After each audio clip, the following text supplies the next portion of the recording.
Pembongkaran bangunan liar di Kecamatan Ciruas, Serang, Banten ricuh. Pemilik bangunan menolak bangunannya dihancurkan karena mengaku memiliki surat lengkap atas lahan yang ditempatinya.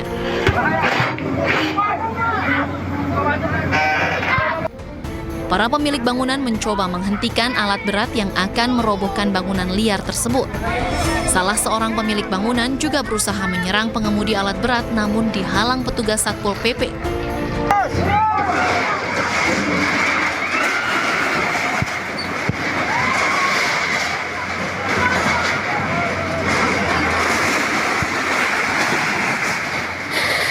Rencana mau dibongkar 2 kali nih eksekusi begini. Saya tanya pertama surat eksekusinya nggak ada. Terus Perintah dari pengadilan nggak ada. Saya nggak mau melapor dan tidak mau dilaporkan. Saya kalau dilaporkan siap. Kalau mau melaporkan ya punya saya melaporkan kok. Ya saya bertahan. Ada suratnya SPPT-nya, AJB-nya ada. Sementara itu, pihak Balai Besar Wilayah Sungai Cidanau Ciujung Cidurian mengaku bangunan tersebut dirobohkan lantaran berdiri di lahan milik negara sejak tahun 2001. Lama Pak, ini sudah 2001. Memang melanggar Pak ya? Ya, melanggar di sempadan. Oh, melanggar di sempadan jalan ya? Enggak, kami kasih. Oh, ini akhirnya dibongkar juga Pak ya? Ya, Meskipun ada penolakan Pak ya? Ya, betul. Tadi sempat ada keributan Pak, seperti apa Pak? Ya, keributan-keributan kecil ya istilahnya ya, wajar mungkin ingin mempertahankan. Tapi sebenarnya itu milik negara itu. Agar kericuhan tidak bertambah parah, petugas TNI Polri diterjunkan untuk mengawal pembongkaran tersebut. Meskipun sempat mendapat perlawanan, penertiban bangunan liar tetap dilakukan hingga selesai. Dari Serang, Banten, Mahesa Apriandi, iNews melaporkan.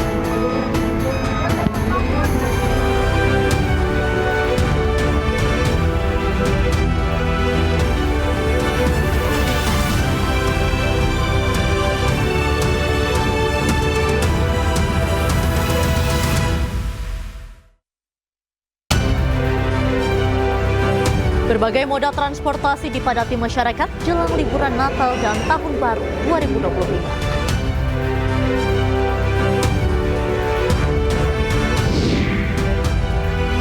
Jelang libur Natal dan Tahun Baru, Wakil Presiden Gibran Rakabuming Raka mengecek kesiapan stasiun kereta Wus di Karawang dan mengunjungi Gereja Paulus di Jakarta.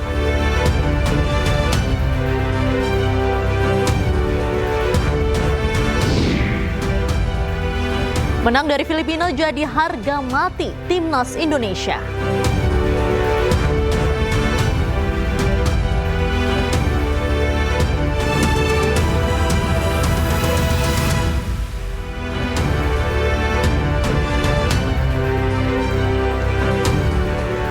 Halo, selamat sore pemirsa, demikian tadi berita pilihan iNews Sore bersama saya Diandra Mukni. Kita awali iNews Sore hari ini dengan informasi sebuah kapal kargo yang berlayar dari Makassar menuju Kupang tenggelam di perairan Teluk Kupang.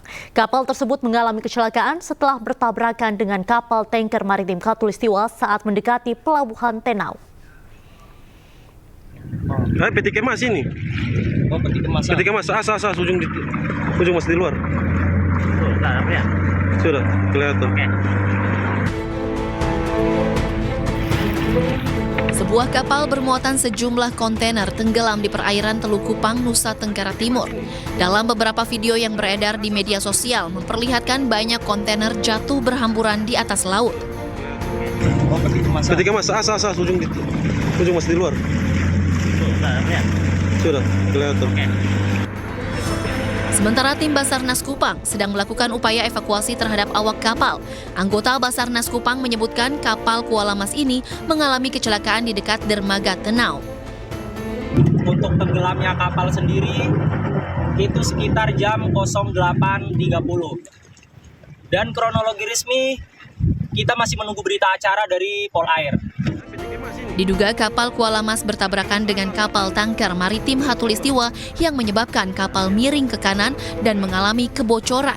Kapten kapal mencoba mengarahkan kapal ke lokasi dangkal, namun upaya tersebut tidak berhasil dan kapal akhirnya tenggelam. Dari Kupang, Nusa Tenggara Timur, Eman Suni, iNews melaporkan. Pemirsa, banjir bandang menerjang 3 kecamatan di Kabupaten Maros, Sulawesi Selatan setelah diguyur hujan deras beberapa hari terakhir. Dampak peristiwa ini 3 jembatan gantung dan 1 rumah hanyut terbawa arus sungai.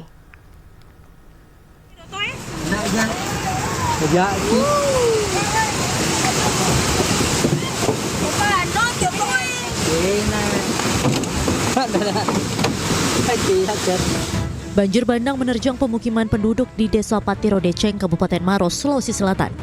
Banjir bandang terjadi akibat intensitas hujan yang tinggi sejak beberapa hari terakhir.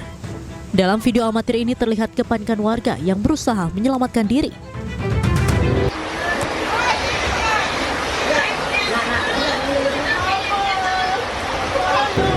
Bahkan seorang ibu bersama bayinya dan sejumlah orang yang berada di tenda hajatan pernikahan panik meminta tolong saat terjebak di arus deras sungai yang meluap.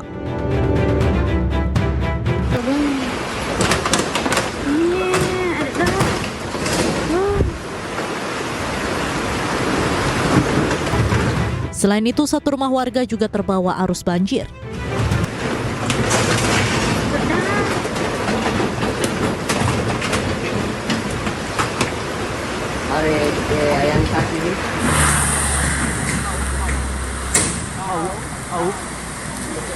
Tembak pos di mai pun nanu ro. Tembak kurani. La ilaha illallah.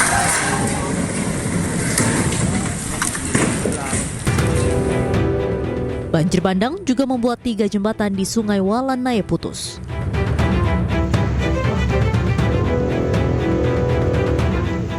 Tak hanya banjir bandang, cuaca buruk juga membuat tebing setinggi belasan meter longsor serta menutup akses jalan antara Kabupaten Maros dengan Kabupaten Bone, Sulawesi Selatan hingga menimbulkan kemacetan panjang.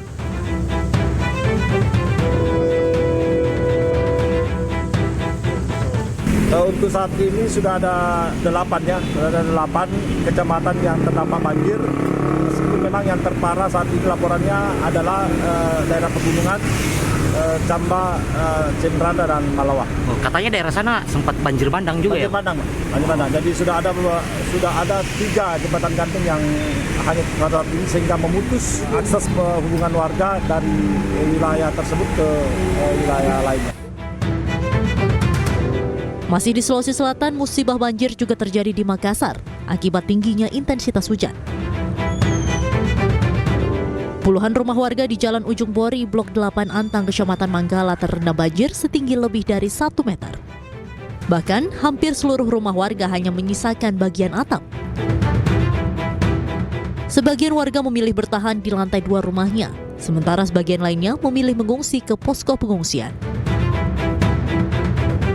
Dari Kabupaten Maros dan Makassar, Sulawesi Selatan, Wahyu Ruslan, Yuliusvin, iNews melaporkan.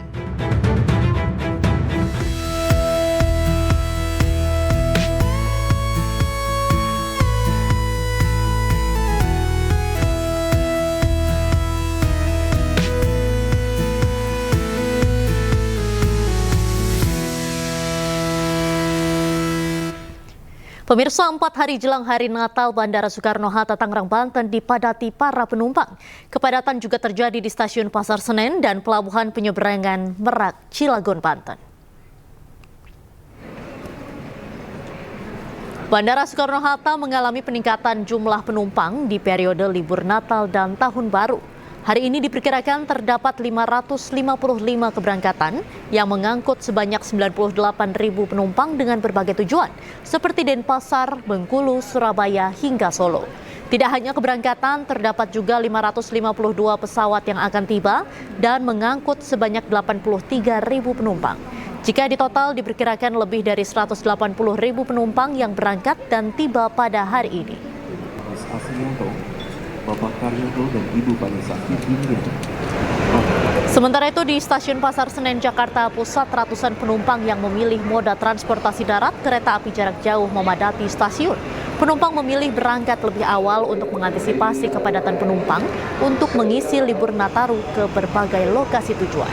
Untuk berangkatan di Stasiun Gambir dan Stasiun Senen hari ini, PT KAI Daob 1 Jakarta mencatat sebanyak 38.160 tiket. PT Kereta Api Indonesia KAI Daob 1 Jakarta menyediakan 741.000 tiket untuk periode libur Natal 2024 dan Tahun Baru 2025.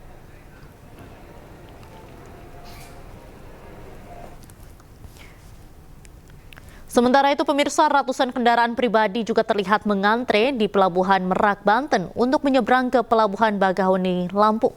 Tingginya animo pengguna jasa penyeberangan saat menjelang Natal dan Tahun Baru membuat Pelabuhan Merak mengalami kepadatan. Pengguna jasa penyeberangan mengaku memilih berangkat siang hari karena khawatir berangkat pada malam hari cuaca akan kembali buruk seperti hari-hari sebelumnya.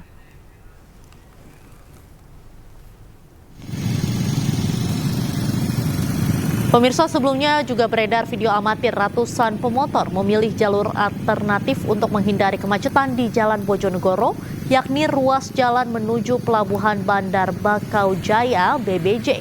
Akibat kemacetan ini, banyak penumpang beralih dan memilih penyeberangan di Pelabuhan Merak. Untuk mengurai kepadatan, petugas juga mengalihkan truk agar menyeberang melalui Pelabuhan Merak.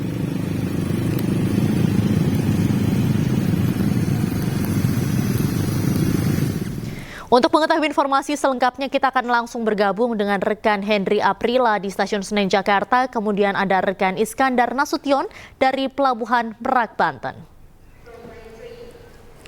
Selamat sore, Henry. Bagaimana suasana terkini di Stasiun Pasar Senen?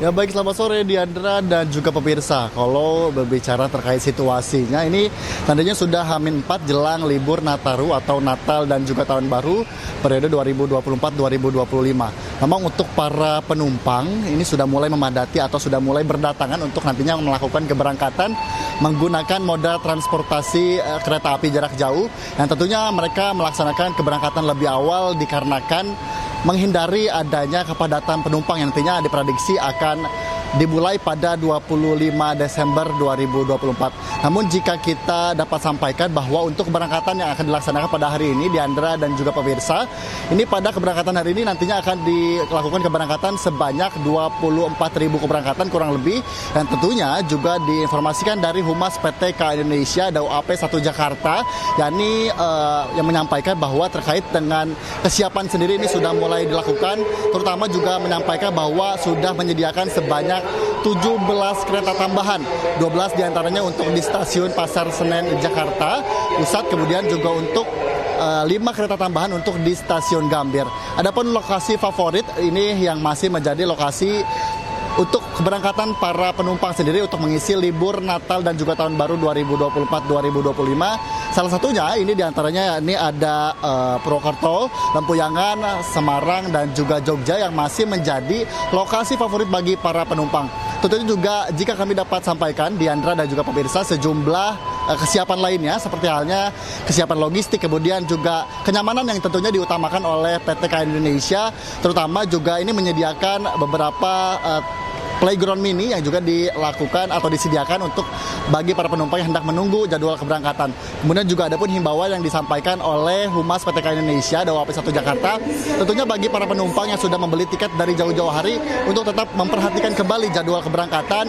Kemudian juga untuk para penumpang yang belum membeli tiket dari jauh-jauh hari ini bisa membeli tiket di loket yang tersedia. Ada pun juga himbauan lain seperti halnya tetap menjaga ketertiban, juga tetap menjaga kebersihan, dan tentunya yang penting ini tetap menjaga keamanan selama berada di Stasiun Senen. Kembali ke Anda, Diandra, kembali ke studio. Baik, terima kasih Henry. Dan saat ini kayak akan beralih ke rekan Iskandar Nasution langsung dari Pelabuhan Merak, Banten. Iskandar, bagaimana suasana terkini di Pelabuhan Merak jelang Nataru? Ya baik, Diandra, dapat saya informasikan pada sore hari ini Pelabuhan Merak memang seperti yang di belakang saya ini terlihat lengang.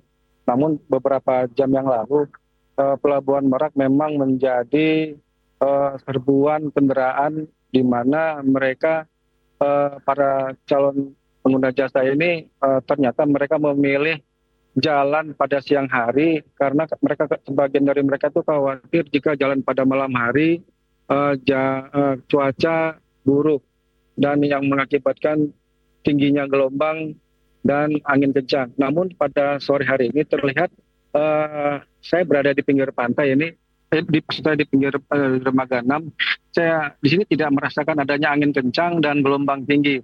Hal ini memang menjadi permintaan warga, mungkin dua warga memang calon penumpang yang ingin menyeberang ke Bakauheni. Demikian, Diandra. Baik, terima kasih Iskandar Nasution langsung dari Pelabuhan Merak, Banten, dan sebelumnya ada Henry Aprila langsung dari Stasiun Pasar Senen. Selamat kembali bertugas rekan-rekan. Pemirsa, jelang libur Natal dan Tahun Baru, volume kendaraan arah puncak terpantau mulai padat. Petugas menerapkan sistem ganjil genap yang berlaku mulai Jumat hingga Minggu pekan ini.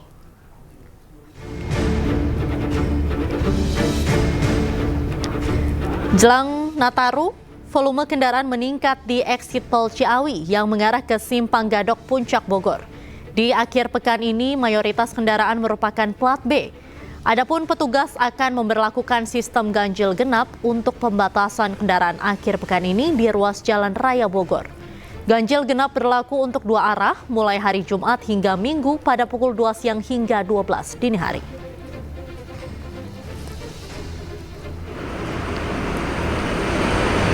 Sementara itu di gerbang tol Cikatama masih terpantau ramai lancar pemirsa. Meski belum ada kepadatan, pihak Jasa Marga sudah mulai memberlakukan sistem kontraflow. Sistem kontraflow dimulai dari pukul 6 pagi hingga 8 malam, yaitu dari ruas tol Jakarta Cikampek dari kilometer 47 hingga 70. Nantinya pihak Jasa Marga juga akan berencana melakukan sistem kontraflow beberapa hari ke depan, mulai dari tanggal 24, 26, 28 Desember hingga 1 Januari 2025. Selain itu, Jasa Marga di momen Nataru kali ini memberikan diskon tarif tol 10% untuk semua golongan pada 3 hari tertentu.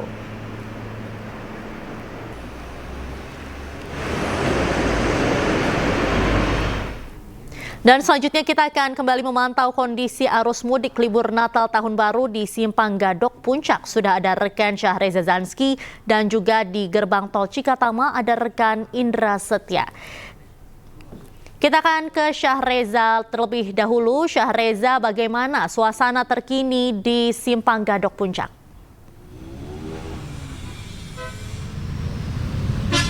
Ya, Diandra dan juga pemirsa, selamat sore. Melaporkan langsung dari Simpang Gadok yang mengarah ke kawasan Puncak Bogor. Memang situasinya kini sudah mulai terlihat ada antrian kendaraan yang begitu merayap.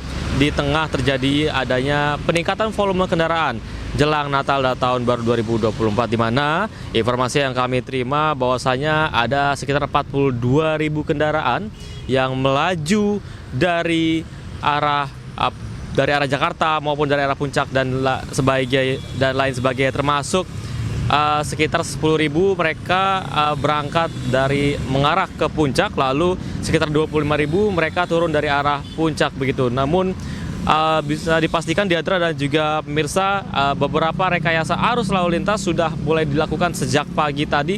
Namun untuk saat ini kondisinya sudah mulai normal, di mana tadi dari pantauan kami pada pukul 3 sore sempat diberlakukan one way dari arah Puncak turun menuju ke arah Jakarta. Namun pada pukul 4 sore waktu Indonesia Barat sudah mulai normal kembali untuk 2 arah, sehingga hingga saat ini kami masih menunggu apa respons daripada Satlantas Polres Bogor, di mana apakah nanti akan menerapkan rekayasa lalu lintas seperti one way kembali ataupun nantinya akan menerapkan rekayasa lain seperti kontraflow dan lain sebagainya. Namun dipastikan bahwasanya dalam mengatasi ataupun mengurai kemacetan ataupun kepadatan ini dari pihak kepolisian setempat ini mengadakan ganjil genap, bahkan sudah dimulai dari kemarin pemirsa, dan memang diberlakukan sejak pukul 2 siang waktu Indonesia Barat hingga 12 malam waktu Indonesia Barat, sehingga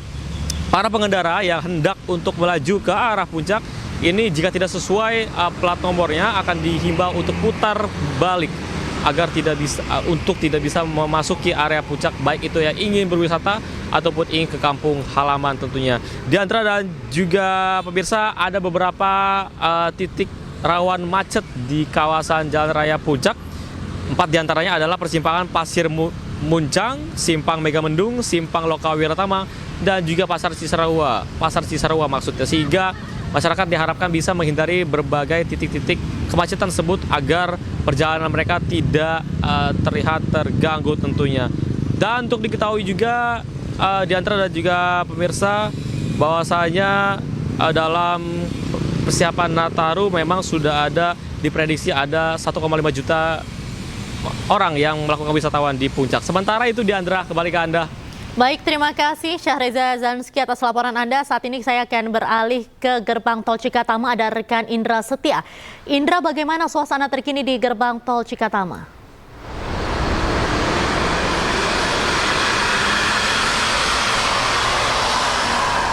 Ya, selamat sore Diandra dan juga pemirsa, masih sama dari pagi hingga saat ini, masih terpantau sangat ramai lancar. Meskipun begitu, pengendara hingga sore hari ini terus meningkat, Diandra. Kalau kita bandingkan dengan hari kemarin ini kenaikannya cukup signifikan sekali. Yang mana kalau kita bandingkan di tanggal 20 kemarin ini jumlah total dari sehari itu hanya 30.000 kendaraan saja yang melintasi gerbang tol Cikampek Utama pada 20 Desember 2024 kemarin. Sementara hingga sore hari ini, baru sampai sore hari ini sudah mencapai di angka 30.000 lebih, Diandra, para pengendara yang melakukan kegiatan bertemu sanak saudara maupun juga berkunjung ke keluarga di luar kota, begitu melintasi gerbang tol Cikampek Utama pada sore hari ini. Yang mana ini terus meningkat, Diandra, dan ini kenaikan ini sekitar 19 hingga 20% okupansi kenaikannya cukup signifikan, Diandra. Yang mana ini pada malam hari ini akan menjadi salah satu puncak mungkin, karena mengingat animo masyarakat terus cukup tinggi mengingat hari Natal tanggal 25 Desember 2024 tinggal sebentar lagi. Dan kalau kita bisa informasikan, Diandra dan juga pemirsa, meskipun masih terpantau ramai lancar, namun Jasa Marga masih memberlakukan sistem kontraflow yang diberlakukan mulai kilometer 47 hingga kilometer 70, yang mana ini berlaku pada pukul 6 pagi hari tadi hingga 8 malam begitu. Dan dapat kami informasikan juga terkait sistem one way yang tadinya direncanakan oleh Jasa Marga hari ini akan diberlakukan, namun karena situasi sangat lancar sehingga sistem one way tidak jadi diberlakukan begitu, Diandra. Dan dapat kami informasikan juga bahwasanya, Diandra, untuk mengantisipasi Anda harus jaga kesehatan dan kendaraan Anda dalam sehat, dan Anda bisa beristirahat di kilometer 57 untuk rest area terdekat. Sekian itu, Diandra, kembali ke Anda. Baik, terima kasih rekan-rekan, selamat kembali bertugas. Pemirsa, kita akan kembali melihat situasi terkini di Bandara Soekarno-Hatta, Tangerang, Banten. Ada rekan Muhammad Zulhilmi di sana.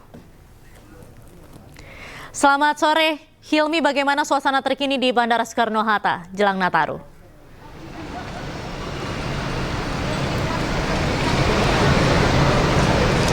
Ya, selamat sore Diandra dan juga pemirsa. Memang untuk sore hari ini kondisi di Terminal 3 Bandara Soekarno-Hatta Tangerang, Banten ini masih cukup ramai. Namun jika dibandingkan dengan pagi hari tadi, ini keramaian dari penumpang di Terminal 3 Bandara Soekarno-Hatta ini cukup berkurang. Meski begitu, untuk hari ini diprediksi sebagai mulai dari puncak dari penerbangan yang melalui Bandara Soekarno-Hatta pada musim libur Natal dan juga Tahun Baru. Dan jika kita melihat data dari per hari ini 21 Desember 2024 ini di Terminal 3 penerbangan internasional dan domestik ini ada sekitar total 545 penerbangan dengan adanya jumlah penumpang sebanyak 92.766. Namun untuk jumlah penumpang sendiri ini masih sekitar 51%. Itu artinya belum semua tiket pesawat yang terjual pada hari ini ludes terjual begitu. Kemudian untuk secara keseluruhan dari Terminal 1, 2, dan 3 di Bandara Soekarno-Hatta Tangerang, Banten ini ada sekitar 1.107 penerbangan, di mana diantaranya 555 penerbangan ini tiba, sementara untuk 552 penerbangan lainnya ini datang ke Bandara Soekarno-Hatta Tangerang. Kami akan terus mengabarkan bagaimana keramaian dan juga kepadatan pada musim Natal dan juga Tahun Baru di Bandara Soekarno-Hatta ini. Demikian, Diandra.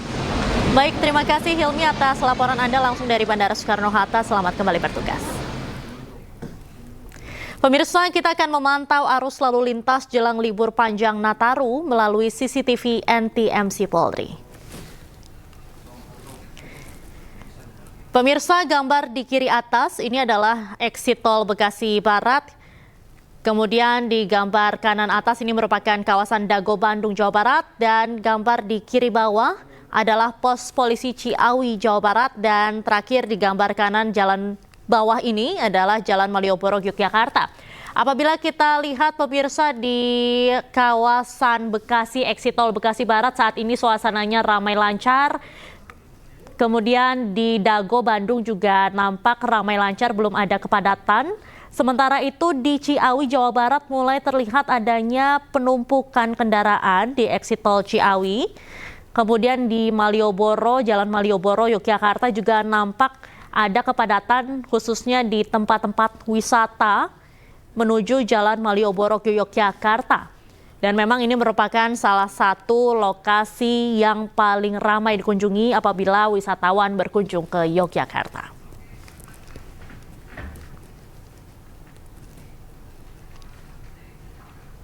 Menang dari Filipina jadi harga mati Timnas Indonesia. Selengkapnya kami hadirkan usai jeda. Tetaplah di Ayu Sore.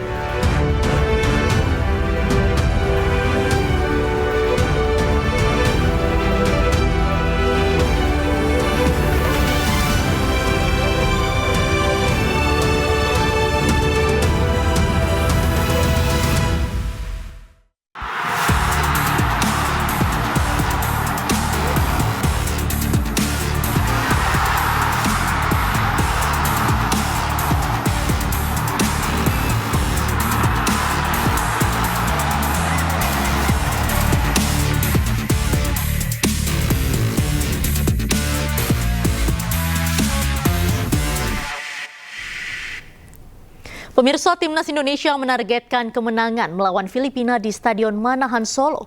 Bagaimana hitung-hitungannya agar Timnas lolos ke babak semifinal ASEAN Cup 2024?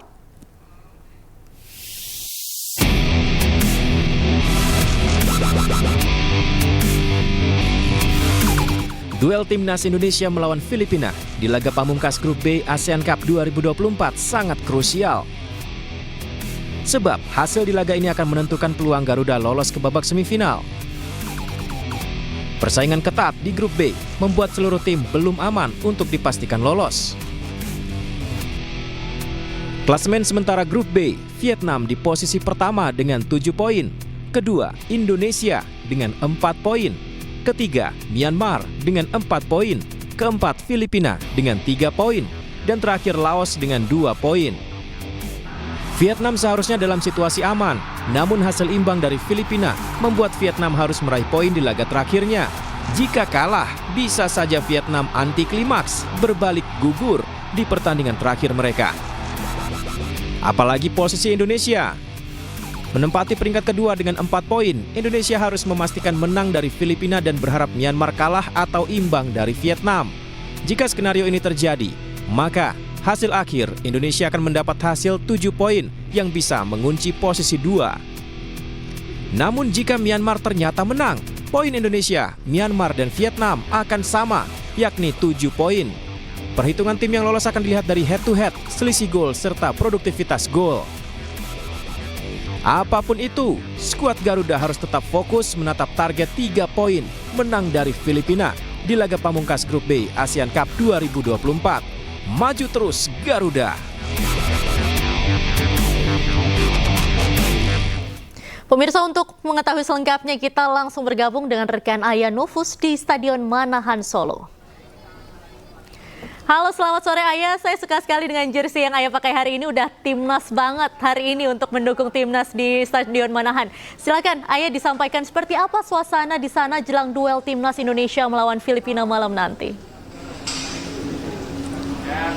Ya, Diandra dan juga pemirsa, sama seperti kebanyakan supporter yang sudah hadir di Stadion Manahan untuk menyaksikan laga hidup mati Indonesia melawan Filipina hari ini. Saya mengenakan jersey merah untuk menggambarkan semangat dalam mendukung timnas kita melawan Filipina malam nanti pukul 8. Dan saya ingin mengajak Anda terlebih dahulu untuk melihat pintu yang baru saja dibuka pukul 5 kurang tadi, karena kan memang cuaca sempat hujan, cukup deras juga, sehingga memang tim atau panitia ini membuka pintu di bagian F atau selatan dari Stadion Manahan lebih cepat 10 menit dibandingkan rencana awal. Saya ingin mengajak Anda untuk melihat bahwa banyak sekali supporter yang sudah memasuki Stadion Manahan sejak dibukanya pintu tadi, dan kalau kita lihat memang di sini penjagaannya juga cukup ketat begitu. Dan ada juga pemirsa di mana tadi di awal sana di bagian kanan dari pintu ini sudah ada tiketing atau di mana tempat para supporter ini melakukan scanning terhadap barcode yang ada di tiketnya. Kemudian di level kedua ada pihak kepolisian yang melakukan pemeriksaan kepada para supporter, mengecek kantong, tas dan lain-lain sebagainya. Kemudian di level ketiga inilah supporter ini dilakukan cek kembali untuk tiket yang sudah mereka pegang. Barulah nantinya supporter memasuki Stadion Manahan untuk kemudian dapat berkeliling terlebih dahulu sambil menunggu pertandingan dimulai sekitar pukul 8 waktu Indonesia Barat. Di dalam Stadion Manahan ini sendiri sudah terdapat beberapa tenda begitu yang mana disediakan makanan dan juga minuman untuk para supporter yang hadir, dan ada juga kantin untuk supporter yang dapat nantinya menikmati makanan dan juga minuman yang ada di sini. Dan juga perlu diketahui dan juga pemirsa, sudah 17.000 tiket yang terjual nantinya di Stadion Manahan yang kapasitasnya mencapai 20.000. Diandra. Baik, terima kasih Aya atas laporan Anda langsung dari Stadion Manahan Solo. Selamat kembali bertugas. Pemirsa, kita akan lihat pemain-pemain berbahaya dari Filipina berikut ini.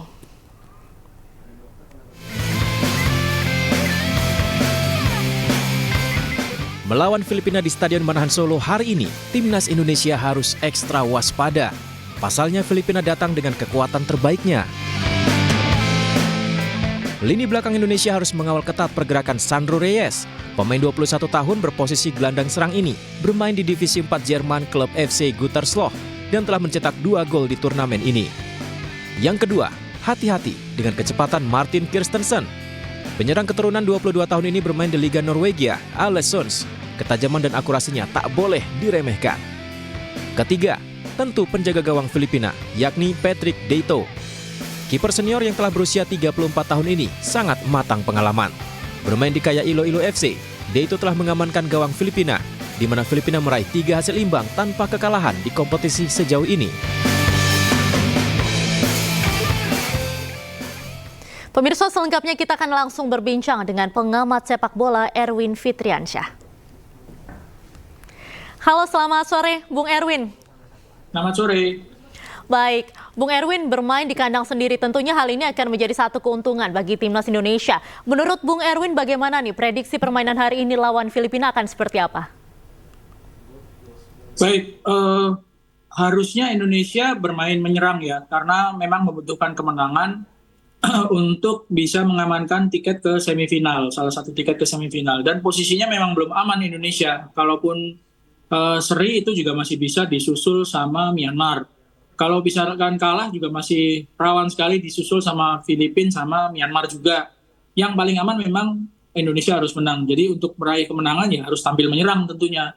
Apalagi kalau mengingat bahwa Indonesia bisa tampil full tim sekarang setelah Marcelino Ferdinand terbebas dari skorsing ya, karena terkena kartu merah di pertandingan lawan Laos.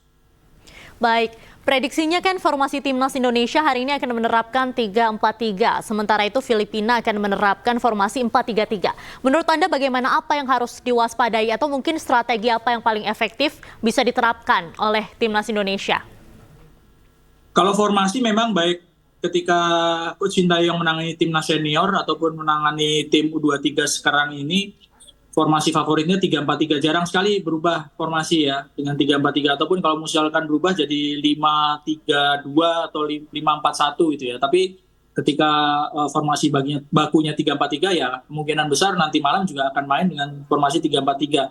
Soal cara main seperti apa, menurut saya Indonesia perlu memperlihatkan ketajaman seperti ketika menghadapi Laos bisa mencetak 3 gol. Menghadapi Myanmar dengan memanfaatkan peluang 1 gol itu yang diciptakan oleh Asnawi yang akhirnya diakui sebagai gol bunuh diri dari lawan, sambil memperlihatkan mental bermain, cara bertahan yang solid ketika menghadapi Vietnam. Oke, ketika melawan Vietnam Indonesia kalah 1-0, tapi sepanjang pertandingan kan Vietnam juga nggak mudah untuk menembus pertahanan Indonesia. Padahal Vietnam kan diperkuat oleh pemain-pemain yang senior, pemain yang syarat pengalaman, pemain-pemain yang bukan seperti tim U23 Indonesia gitu ya. Jadi dengan cara bertahan seperti ketika menghadapi Vietnam itu menurut saya merupakan sebuah usaha supaya tidak kebobolan. Tentu dengan ketajaman ya. Harus mencetak gol, kalau nggak cetak gol sama aja gitu. Jadi harus mencetak gol untuk bisa menang. Baik. Tapi kan Bung, kemarin ini timnas Indonesia kan kalah lawan Vietnam. Sebelumnya juga imbang lawan Laos. Bagaimana Anda melihat peluang timnas Indonesia melaju ke semifinal, bahkan nanti hingga ke final AFF? Mengingat selama ini kan Indonesia selalu lolos ke final, tapi nggak pernah jadi juara. Bagaimana menurut Anda, Bung? Ya, yang perlu digarisbawahi di sini adalah step by step ya. Menghadapi pertandingan lawan Filipina dulu untuk bisa lolos ke semifinal. Kalau menang, ya. Itu yang harus digarisbawahi. Dan yang berikutnya adalah bagaimana cara main ketika menghadapi Filipina gitu. Karena menurut saya trennya cukup membaik ya dibandingkan ketika menghadapi Laos.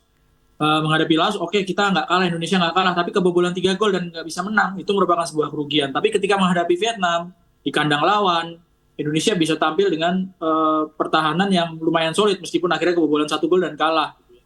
Jadi menurut saya menghadapi Filipina ini harus dilihat sebagai pertandingan final gitu ya. Kalau misalnya mau lolos ke babak semifinal kan harus menang.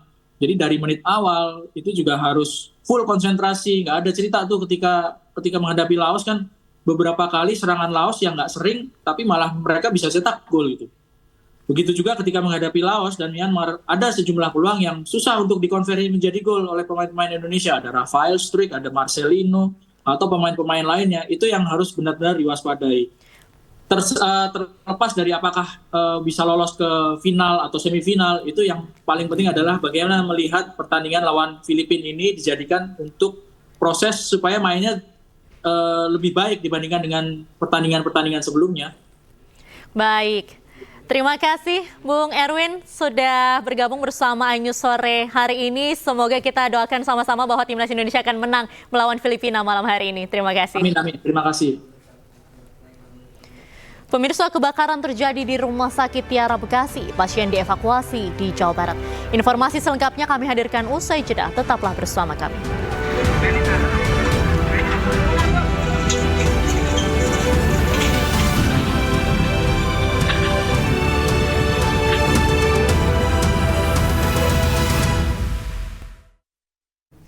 Anda kembali di iNews sore pemirsa. Kebakaran hebat terjadi di Rumah Sakit Tiara Bekasi, Babelan, Kabupaten Bekasi, Jawa Barat. Kebakaran membuat sejumlah pasien harus dievakuasi keluar rumah sakit.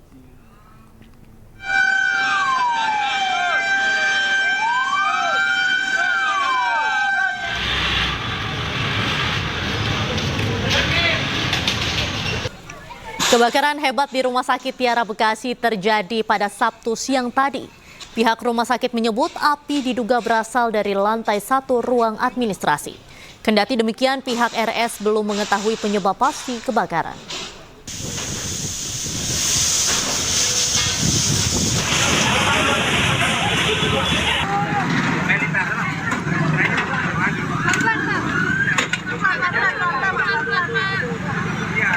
Kebakaran membuat puluhan pasien yang sedang dirawat harus dievakuasi keluar gedung rumah sakit. Terlihat sejumlah pasien yang masih menggunakan tempat tidur juga dievakuasi oleh perawat dan petugas keamanan gedung. Tidak ada korban jiwa dalam kejadian ini atau luka-luka dalam musibah ini, namun 3 pasien bayi harus dirujuk ke rumah sakit terdekat.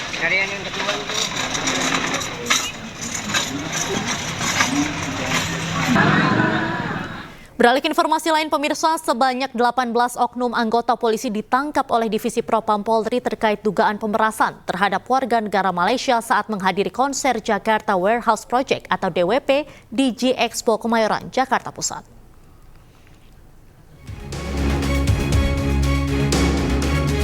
Kasus bermula dari unggahan viral di media sosial yang menyebutkan dugaan pemerasan oleh oknum polisi terhadap sejumlah warga negara Malaysia saat menghadiri konser Jakarta Warehouse Project atau DWP di G-Expo Kemayoran, Jakarta Pusat. Diketahui korban mengaku dipaksa tes urin. Mereka juga diminta untuk menunjukkan paspor dan membayar sejumlah uang meskipun hasil tes narkoba negatif. Bahkan total kerugian akibat pemerasan mencapai 9 juta ringgit Malaysia atau setara 32 miliar rupiah. Kepala Biro Penerangan Masyarakat Divisi Humas Polri, Brigjen Pol Truno Yudo Wisno Andiko mengatakan, 18 oknum anggota polisi yang diduga melakukan pemerasan tersebut telah ditangkap oleh Divisi Propam Polri. Ia menyebut saat ini Div Propam Polri tengah melakukan proses investigasi terhadap para terduga oknum tersebut. Polri pun tidak akan mentolerir pelanggaran apapun yang dilakukan oleh anggotanya dan memastikan bahwa mereka yang terbukti bersalah akan diberi sanksi tegas sesuai hukum yang berlaku. Bahwasannya informasi tersebut dengan mengamankan terduga oknum yang bertugas pada saat itu. Jumlah terduga oknum personil yang diamankan sebanyak 18 personil, terdiri dari personil Polda Metro Jaya, Polres Metro Jakarta Pusat, dan Polsek Metro Kemayoran. Adapun personil yang diamankan oleh Divisi Propam Polri untuk selanjutnya akan dilakukan pemeriksaan lebih lanjut. Polri tidak akan mentolerir terhadap pelanggaran yang dilakukan oleh setiap anggota Polri sebagai bentuk komitmen Polri dalam menegakkan hukum dalam rangka meningkatkan perlindungan, pengayoman, dan pelayanan terhadap masyarakat. Menanggapi insiden ini, pihak penyelenggara DWP Ismaya Live mengeluarkan pernyataan resmi melalui akun Instagram mereka. Dalam pernyataan tersebut, DWP menyesalkan kejadian yang dialami sejumlah pengunjung dan menegaskan bahwa pihaknya berkomitmen untuk mendukung penyelidikan kasus ini. Pesawat pribadi meledak di San Fernando, Argentina. Ainyu Sore akan segera kembali dengan informasi selengkapnya. Tetaplah bersama kami.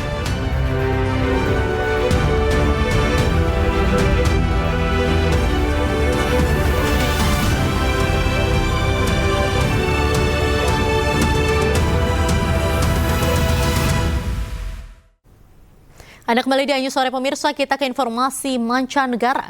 Pesawat pribadi meledak di San Fernando, Argentina usai menghantam rumah warga. At least 2 people died after a private plane crashed after landing at an airport on the outskirts of Buenos Aires. Pesawat pribadi jatuh menghantam rumah warga dan terbakar di dekat Bandara San Fernando, Provinsi Buenos Aires, Argentina. Dilaporkan pesawat mendarat terlalu jauh di landasan pacu dan sistem rem pesawat juga mengalami masalah. 2 pilot tewas akibat kecelakaan pesawat ini.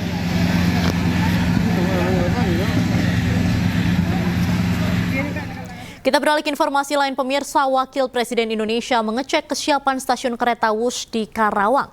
Dan informasi ini menutup Ainyu Sore hari ini pemirsa. Setelah ini Anda bisa menyaksikan pertandingan Singapura versus Malaysia. Saya Diandra Mukni pamit undur diri, terima kasih dan sampai jumpa.